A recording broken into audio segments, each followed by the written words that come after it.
everything stops, and then he just goes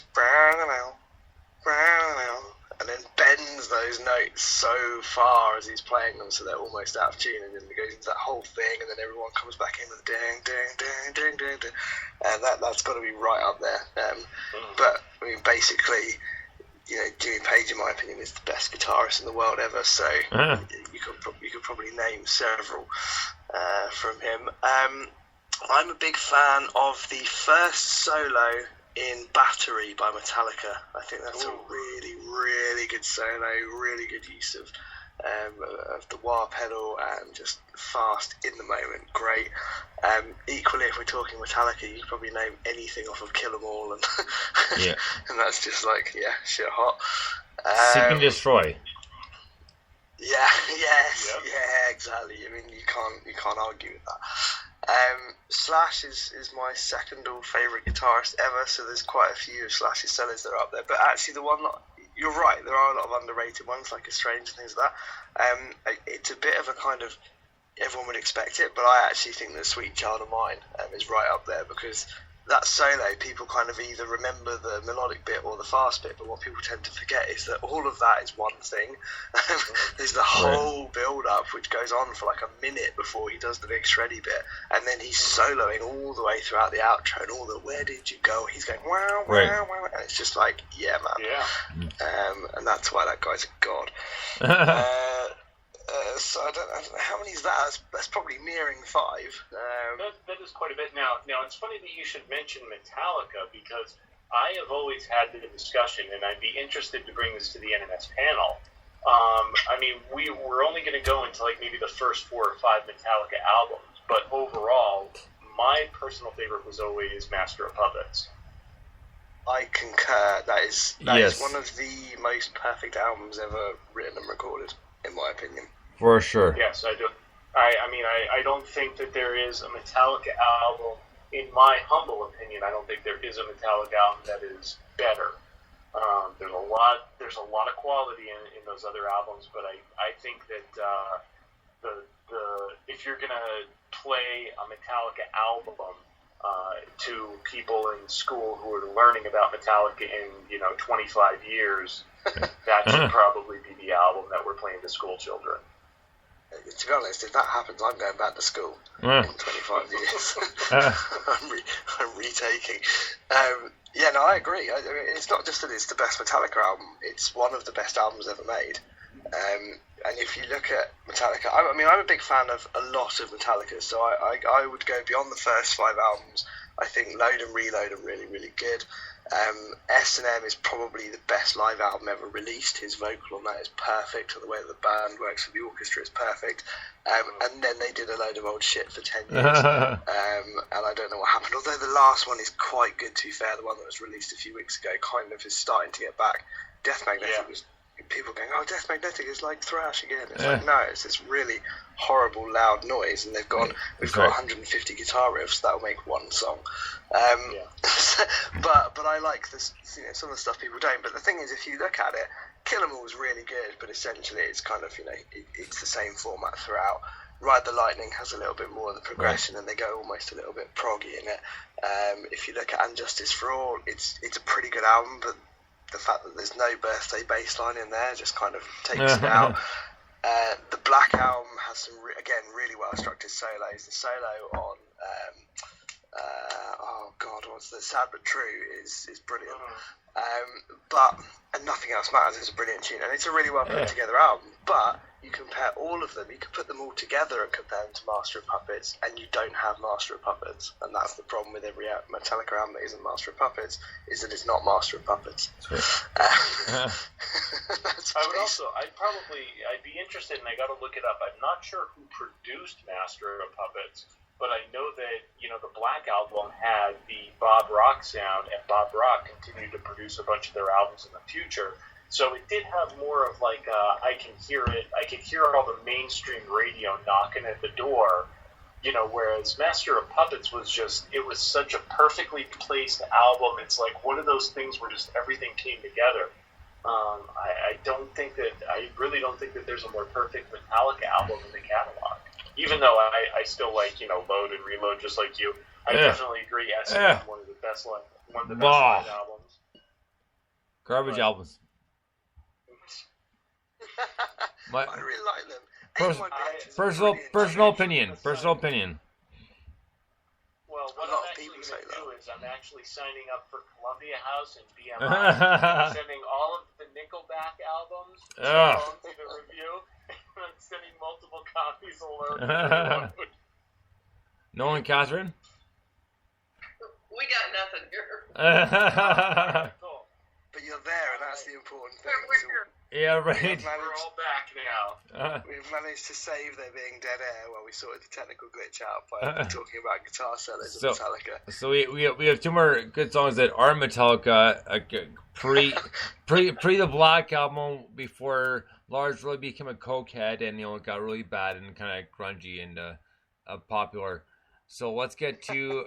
I know that's really bad, but that's just my personal opinion, and you can take it with that and run with it if you want. So next up is the Swedish Condition from their album We Defy Oblivion. This one's called The War Is Over. Dig this.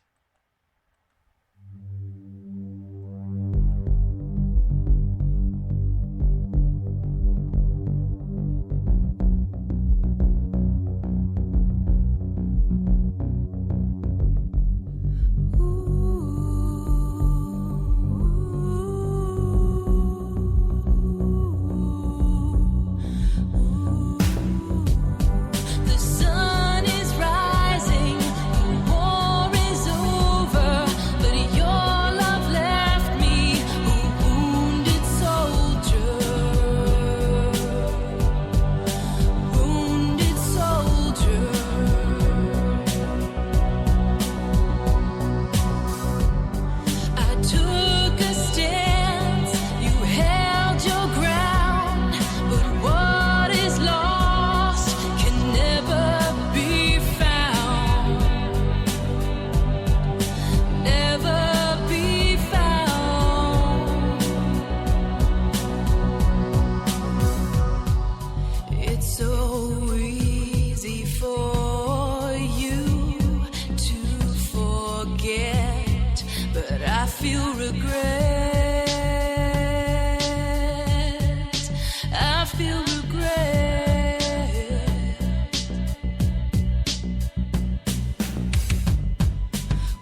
The Sweetest Condition with The War Is Over off We Defy Oblivion, their newest album. A great tune, and Leslie has such a fantastic voice, and it's so good to hear her every single time, man. Like, what a great tune that was. Very good composition. Yeah, great vocal. I like the combination of the rockin' guitars and the kind of 80s synth going on in it almost. It was a good tune.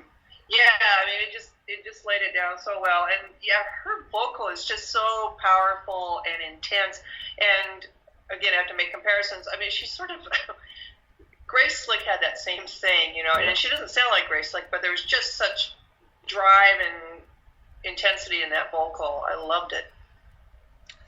Yeah, the Sweetest Condition are an absolute favourite, I think, of all of ours on the show. Just the first time I heard them, I was just like, what is this? This is amazing. And every time I hear a track, I mean, that's another album, actually, that I've had on the loop in the car for a couple of weeks now, probably. And it's really interesting. It's got some really cool stuff on it. This is a great tune.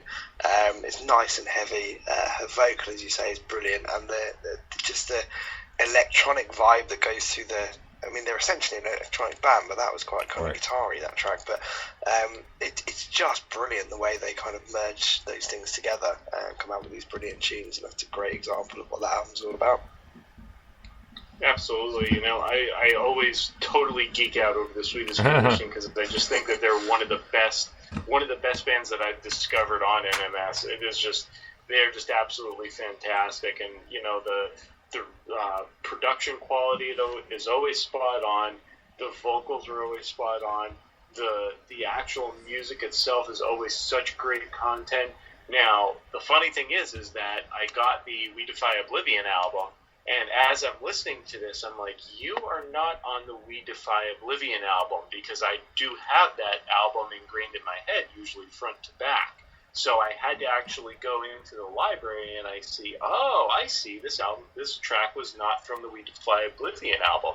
And I didn't see that one in there previously, so I actually got myself a pretty sweet bonus tonight by adding that one to my library. So I got myself some more good Sweetest Condition tunes, and I am totally pumped. So thank you again, everyone. Right on. So the last song of the night, and this is a surprise for everybody, especially for Mike, since we did One Man Standing a huge fear, playing some of the songs on his birthday. I was on your birthday, Mike, but this is a new one by ONEMANSTANDING off their album or their EP Evolve. This one's called Salvation. Dig this for rock and roll.